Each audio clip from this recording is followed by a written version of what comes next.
竟有什么样的力量才能？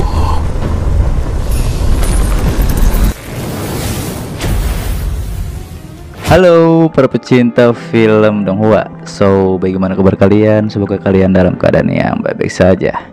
Tentunya di video kali ini bakal melanjutkan series film Donghua yang berjudul Yosenji atau Trust of Demon part ke-23. Dan kita sudah memasuki ending dari seri keempat ya. Dan semoga aja tahun ini rilis, katanya sih season 5-nya tahun ini, tapi belum ada kabar juga ya. Dan semoga aja cepat rilis dan semakin seru ini, oke? Tentu saja buat kalian yang belum menonton part sebelumnya, silahkan cek di bawah deskripsi video ini, oke? Langsung saja kita mulai.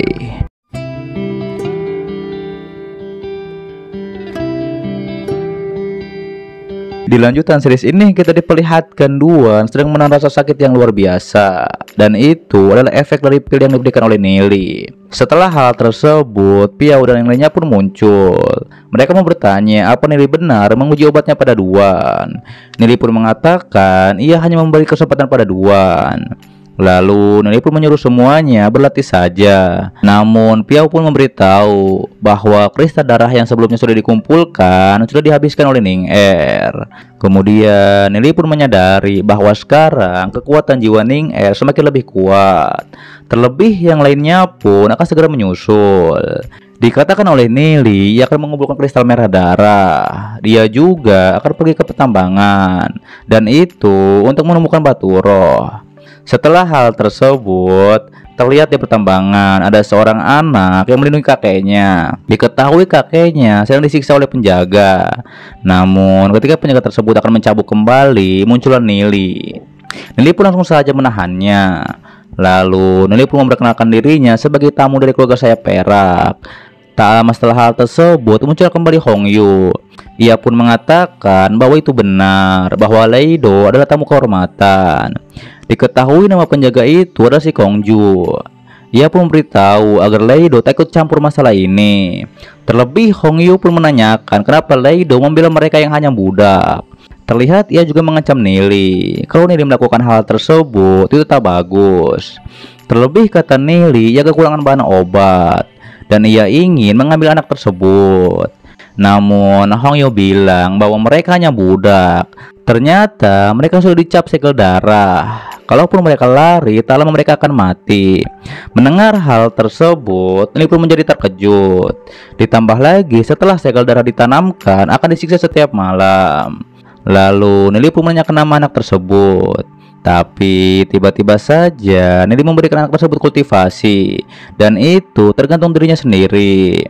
Setelah itu Nelly pun pergi, dan ia pun berkata dalam hatinya banyak ketidakadilan di dunia ini. Dan ia pun punya rencana agar lebih baik keluarga sayap perak tak perlu ada lagi. Kemudian terlihat Nelly menandai setiap pohon. Ia pun menandainya dengan mantra. Setelah selesai, Nelly pun mendatangi Ning Er. Terlihat Ning Er selesai berkultivasi. Terlebih Ning Er menanyakan tentang 6 titik akupuntur. Lalu Nelly pun menjelaskan tentang titik akupuntur tersembunyi. Namun ternyata jika Nelly menyebutkan titik akupuntur itu sulit ditemukan. Kemudian Nelly pun akan menunjukkannya pada Ning Er. Di saat itu Nelly pun langsung saja menunjukkannya, yaitu di bagian dahi 1 inci dari sisi bawah pinggang. Namun ketika Ning Er ingin tahu di mana lokasinya, ternyata itu di bawah gunung aktif milik Ning Er. Di saat itu Ning Er pun langsung saja mengingat kejadian sebelumnya ketika ia diobati oleh Nelly. Terlihat pipi Ning Er pun langsung menjadi memerah. Setelah hal tersebut, Piao pun muncul, dan ia pun menjadi salah tingkah dikarenakan melihat hal tersebut. Lalu Piao pun memberitahu bahwa barang yang diinginkan oleh Nelly sudah ada. Nelly pun langsung pergi untuk melihatnya. Kemudian terlihat Raja mengatakan bahwa 60 batu roh sudah siap untuk digunakan oleh Nelly. Lalu Nelly pun akan berangkat untuk menemukan resepnya. Terlebih Nelly juga akan dikawal oleh master dari keluarga sayap perak. Ditambah lagi teman-teman Nelly akan dijaga di istana keluarga perak. Ternyata Nelly akan dikawal oleh 5 master tingkat emas. Namun Nelly mengatakan 2 orang saja sudah cukup. Namun di situ Raja tetap kekeh dan Nelly dikawal 5 orang. Di situ Nelly pun punya permintaan, yaitu membawa Duan Jian untuk mencoba obat yang didapatkan oleh Nelly. Dan Raja pun setuju akan hal tersebut. dan Baturo nanti akan dibawakan kepada Nili. Setelah hal itu, Nili pun pergi. Terlihat Raja pun menjadi curiga pada Nili. Namun dikatakan oleh Hong Yu, selama teman-teman Nili ada di istana, Leido pasti akan kembali. Terlebih lagi, Raja pun berambisi menghancurkan keluarga lain. Diketahui itu setelah penyakit keluarga saya perak berhasil disembuhkan. Setelah hal tersebut, terlihat Nili pun memberitahu Ning Er dan yang lainnya. Di situ Nili membuka peta dan ia pun menunjukkan rute untuk melarikan diri. Dan ternyata itu di saat pembantaian. Terlebih mereka pun harus mengingat rute itu. Dan teman-teman Nili mengerti akan hal tersebut. Di keesokan harinya, terlihat Nili pun didatangi pasukan raja. Dan itu untuk mengawal Nili. Kemudian ketua pasukan pun memperkenalkan dirinya. Terlihat Nili pun ingin mengecek Baturo. Penjaga itu pun langsung saja memperlihatkannya. Terlebih 50 Baturo lainnya ada pada cincin ruang. Namun ketika Nili akan mengambilnya, sontak penjaga itu pun langsung tak memberikannya. Di saat itu Nili pun mengetahui bahwa penjaga tersebut sudah diberitahu untuk tidak memberikannya pada Nili. Kemudian si Kongju pun terlihat menendang Duan Jia dan menindasnya.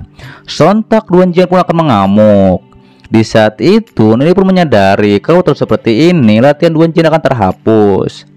Dan Nili langsung menghentikannya. Nili mengatakan kalau Duan Jian terus disiksa, maka Nili hanya membuang pil untuk menyembuhkannya. Setelah hal tersebut, Nili pun tak menyangka bahwa Duan bisa menahannya. Kemudian Ning Er dan yang lainnya pun mengingatkan Nili untuk berhati-hati.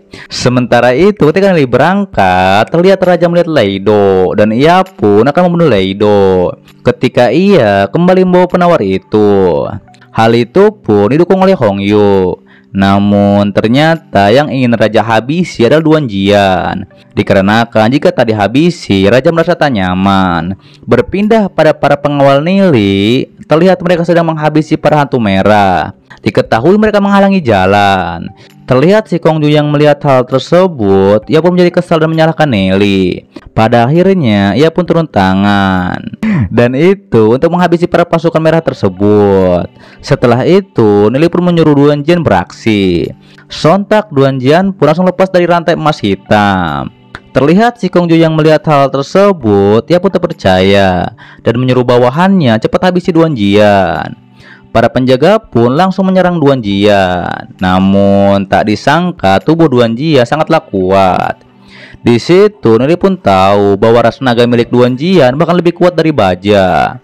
Di saat itu si Kongju pun menanyakan maksud dari Nili.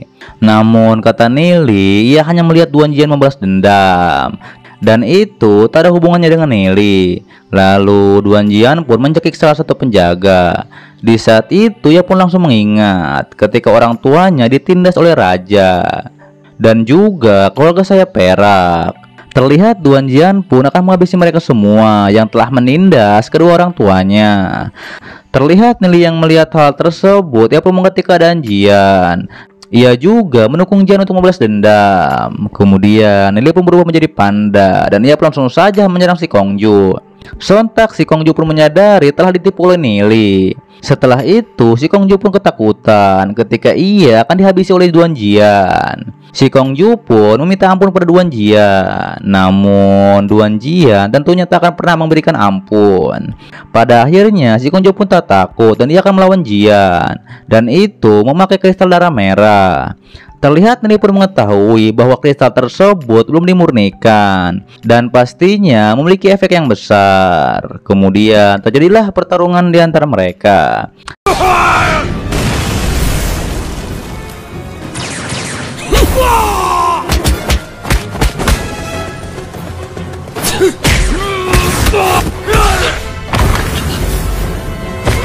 Terlihat Duan Jian langsung bangkit. Sementara itu si Kongju pun menjadi kecil dikarenakan efek dari kristal merah. Di saat itu ia pun berniat kabur. Namun Duan Jian tak membiarkan hal tersebut. Duan Jian pun langsung saja menyerangnya menggunakan api naga hitam. Terlihat Nili yang melihat hal tersebut, ia pun menjadi terkejut. Terlebih lagi, ia pun tak menyangka Duan Jian ada di tingkatan ini. Diketahui bahwa itu lebih kuat dari ledakan Ying yang milik Nili. Setelah hal tersebut, dikatakan oleh Duan Jian bahwa Nili telah memberikannya kesempatan balas dendam. Dan sekarang Nili adalah tuannya. Kemudian Nili pun mengambil cincin si Kongju. Dan ternyata di dalam cincin tersebut ada 50 batu roh. Terlebih dengan batu roh, kita bisa pergi dari sini. Dan 10 hari lagi adalah pembantaian keluarga saya perak. Di saat itu, Nili pun menyuruh Duan Jian untuk mencari 4 cincin ruang lainnya. Dan tentu saja untuk mengambilnya. Terlihat di situ Duan Jian menjadi ragu. Namun pada akhirnya, ia menurut apa yang dikatakan oleh Nili. Dan mereka pun akan menjarah. Kemudian Nili pun bertanya pada Duan Jian, seperti apa keluarga di pegunungan ini? Jian menjelaskan ada 13 keluarga. Terlebih lagi 3 keluarga terkuat adalah salah satunya keluarga saya perak. Terlebih lagi mereka memiliki masing-masing di tingkat legenda dan emas hitam. Dan selebihnya hanya di tingkat emas. Nili juga menambahkan dari 13 keluarga siapa yang paling layak. Dikatakan oleh Duan Jian, keluarga Shen Yen adalah yang paling baik, yaitu di antara 13 keluarga. Ditambah lagi, keluarga Shen Yen bergabung dengan keluarga lainnya. Dan tentu saja untuk melawan keluarga saya perak. Terlebih lagi, 13 keluarga tersebut memiliki pasar masing-masing. Namun, 13 keluarga lainnya setuju menyerahkan yurisdiksi pada keluarga Shen Yen. Kemudian, ini pun akan pergi, yaitu ke kota perdagangan. Dan mungkin saja ada yang bisa mereka temukan. Namun, Jian memperingati. Ternyata di sana banyak mata-mata, dan itu dari keluarga lain. Terlebih lagi, jika Nili ketahuan, ini pasti akan berakhir. Lalu, Nili pun mempunyai solusi, yaitu penyamaran dengan menggunakan lumpur awan. Setelah mengoleskan lumpur awan, terlihat mereka berdua terlihat tua dan jelek. Berlanjut, mereka berdua pun berjalan di pasar kota. Di situ Nili pun menjadi terkejut dikarenakan melihat pasar kota yang begitu makmur. Terlebih lagi banyak makanan yang melimpah, dan itu adalah hal yang paling berharga di pasar tersebut. Dikatakan oleh Nili ia butuh makanan, namun ia juga membutuhkan yang lain. Kemudian tak lama muncul pasukan keluarga saya perak. Terlihat mereka membawa sesuatu. Di saat itu Nili dan Jian mengikuti mereka. Ternyata mereka menjual peti itu pada pedagang. Setelah itu Nili pun melihat barang-barang itu. Dan ternyata ada batu roh naga. Dikatakan oleh Nili ia akan mengambil semua kristal merah. Sontak pedagang itu pun tak percaya apa yang dikatakan oleh Nili. Dan justru ia malah memeras Nili dengan membayar 2 kali lipat. Sontak Nili pun langsung membayarnya. Di saat itu Nili pun bertanya pada Jian, apa Jian tahu jenis kristal tersebut. Jian pun tak tahu. Ternyata kristal tersebut adalah harta karun. Nili pun menyuruh Jian pergi dan tukarkan kristal merah dan menukarnya dengan batu roh dan yang lainnya. Jian pun mengerti akan hal tersebut. Setelah itu Nili pun berjalan, dan tanpa sengaja ia melihat kristal yang sedang dijual. Diketahui itu merupakan kristal Feng Shui yang legendaris. Dikatakan oleh penjual tersebut bahwa itu merupakan harta yang diturunkan oleh keluarganya. Sebenarnya ia pun tak ingin menjualnya. Dikarenakan ia butuh, ia pun menjualnya. Ia pun menawarkan harganya adalah 5 kantong biji-bijian. Mendengar hal tersebut, Nili pun menjadi terkejut dikarenakan harganya sangat murah. Terlebih kristal tersebut bisa meningkatkan kekuatan jiwa, dan itu beberapa kali lipat. Lalu Nili pun tahu bahwa penjual itu tak tahu kegunaan kristal Feng Shui. Kemudian penjual itu menurunkan harganya, yaitu 2 kantong biji-bijian. Pada akhirnya Nili pun memberikan penjual tersebut 20 kantong biji-bijian. Sontak ia pun sangat senang dikarenakan bisa membayar upeti pada keluarga saya perak. Mendengar hal tersebut, Nili pun kesal, dan ia akan membantai keluarga saya perak dalam 10 hari. Berpindah pada Duan Jian, terlihat dia pun menggunakan peti batu jiwa naga. Di saat itu, Nili pun langsung mengambil beberapa, dan kata Nili, batu jiwa naga bisa meredam kekuatan jiwa Jian. Nili pun menambahkan akan memilih roh iblis yang cocok untuk Jian. Lalu mereka pun akan pergi untuk menemukan harta karun lainnya. Mereka berdua pun masuk ke dalam rumah dan melihat-melihat barang. Kemudian mereka pun pergi ke atas dan terlihat ada sebuah pedang api hitam. Nelly pun langsung saja menanyakan berapa harganya, tapi ternyata pedang tersebut hanya bisa dibarter.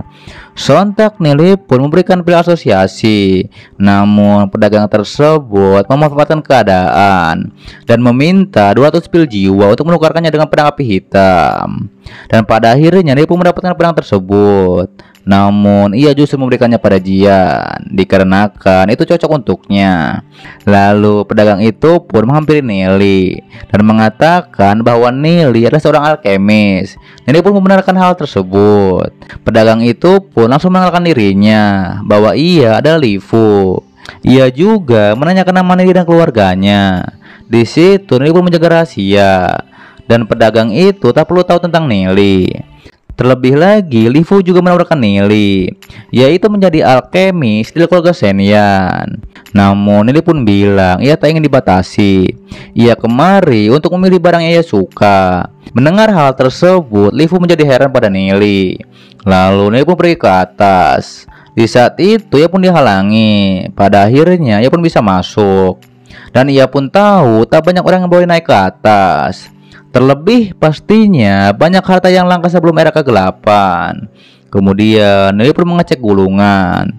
Di saat itu terlihat ada orang yang mempersilahkan Nelly untuk mengeceknya. Nelly pun menyadari pastinya ia dipanggil oleh Fu sebelumnya. Lalu Nelly pun mengecek gulungan tersebut. Diketahui gulungan itu mencatat teknik gulungan yang legendaris. Namun gulungan itu sudah rusak, tapi Nelly bisa memperbaikinya. Nelly pun menanyakan harganya.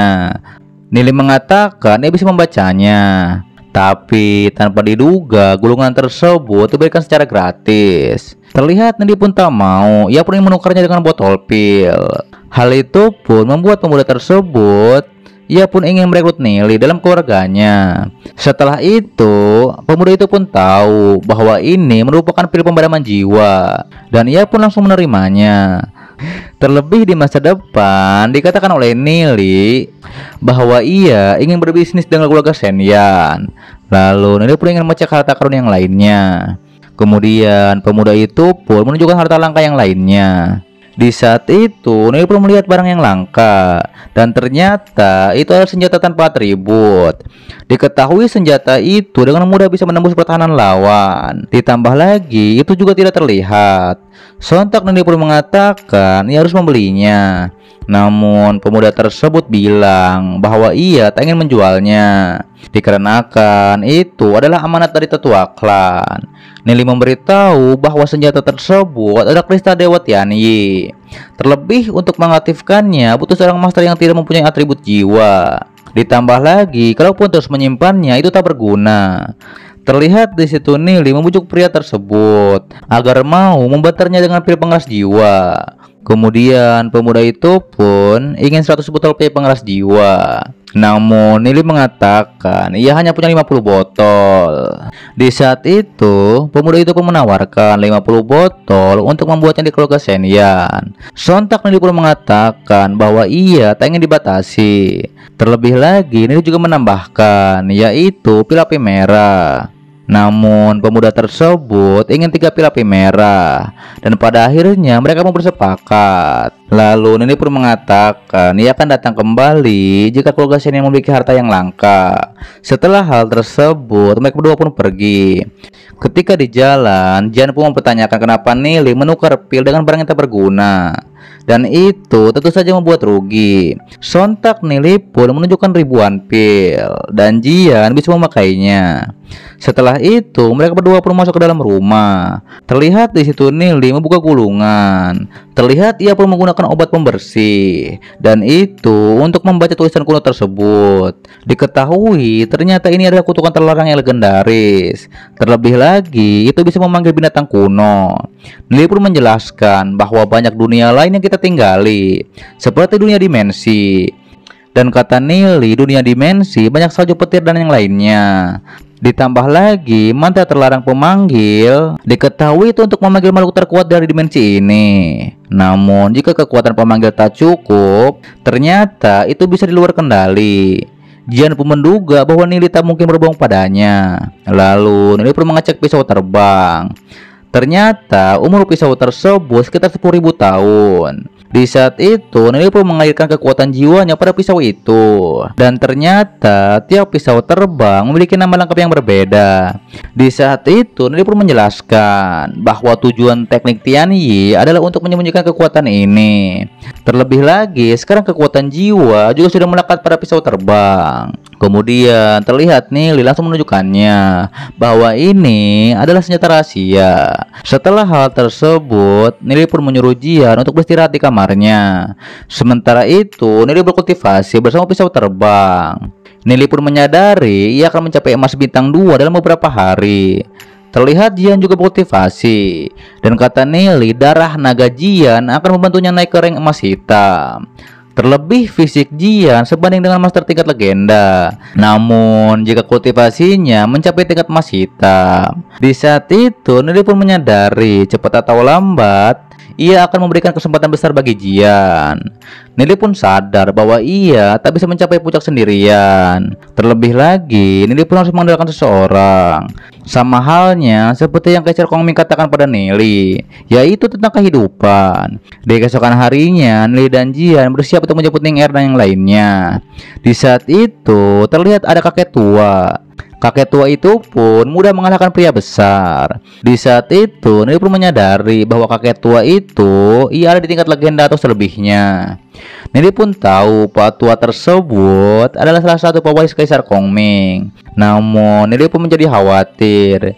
Jika ia ketahuan bahwa ia juga pewaris Kaisar Kongming, ia pasti akan mati. Terlihat Nili pun memberitahu Jian bahwa kakek tua tersebut seorang master. Di situ Jian juga merasakannya. Terlebih lagi Nili tak menyangka di neraka ini ada orang seperti itu. Terlihat Nili pun berambisi. Sebelum kembali ia harus mencapai tingkat emas hitam. Sementara itu di istana keluarga sayap perak, raja pun mengatakan setelah penyakitnya sembuh ia harus mencari cara untuk berjaya kembali seperti dulu. Setelah itu terlihat pelayan raja menjatuhkan minuman. Di saat itu raja pun tanpa basa-basi langsung menghabisinya. Di sisi lain terlihat Nili dan Jian mereka sudah sampai di istana, dan pembantaian akan segera dimulai. Tentu saja bersambung di part 24 di season 5. Dan ini merupakan Trash of Demons ataupun Yosenji part ke-3, ataupun kita sudah memasuki ending dari season keempat ya. Terima kasih buat kalian semua yang selalu mensupport channel ini dan mengikuti series ini dari awal sampai akhir ya. Dan untuk season 5 juga belum ada kabarnya sih. Katanya sih tahun ini, semoga aja rilis gitu ya, karena memang lumayan lama menunggu series Trash of Demons untuk rilis gitu ya. Tapi tenang saja, untuk seri selanjutnya ya setelah Trash of Demons pasti akan lebih seru ataupun tak kalah seru dari ini gitu ya. Dan admin mohon maaf kalau misalnya ada salah kata ataupun hal yang berkenan, dan selebihnya mohon maaf ya. Tentu saja yang belum subscribe silahkan subscribe, lonceng jangan lupa itu ya dipencet loncengnya, jangan lonceng sekolah dipencet gitu. Dan juga yang sudah subscribe juga lonceng juga, jangan lupa itu lonceng, karena kalau setiap Imam Tanto mengupload video pasti ada notifikasi kalau kalian lonceng gitu, oke? Dan terima kasih buat kalian semua ya, baik-baik di sana dan sehat selalu ya. Dan sampai jumpa kembali di video selanjutnya. Till next time and goodbye.